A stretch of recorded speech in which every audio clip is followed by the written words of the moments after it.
What probably won't be on the news today is the fact that 3 Airbuses full of people will be taken to their death today because of this century-long pandemic, cardiovascular disease.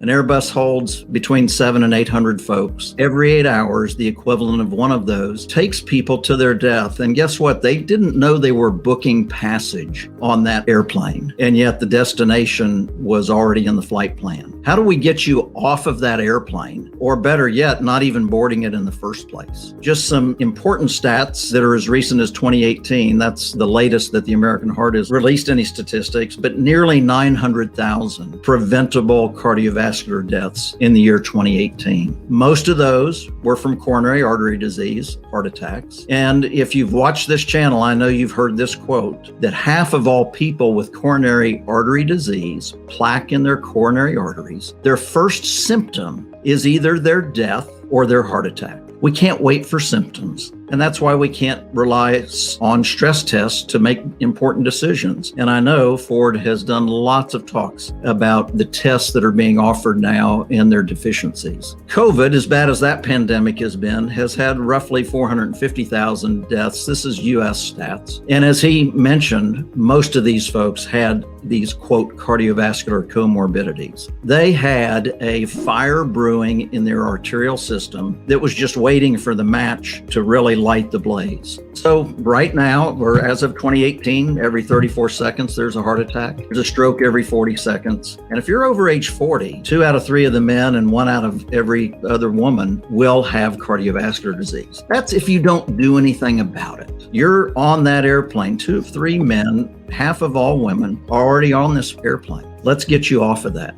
Arterial disease is the result of inflammation. Ford talked about statins and inflammation, and I know this channel is full of inflammation. Let's summarize it just real quickly for the audience. First of all, inflammation is not necessarily good or bad. It can be both. So acutely, it's the normal response to an injury or an invasion, such as a splinter or a bacteria or toxins in the environment. And it's designed to protect us. In fact, it's the first step towards healing. So when you cut your finger, it gets red and puffy and swollen. That's acute inflammation. But over the next several days, it actually heals. Chronic inflammation, however, is different because it's a result of ongoing day after day injury. So the arterial highway, and we'll talk more about that. If that highway is being damaged day after day, then the inflammation never heals. In fact, it perpetuates and accelerates the injury. And the only way you can stop chronic inflammation is to identify and remove the cause of the injury. There are lots of causes of injury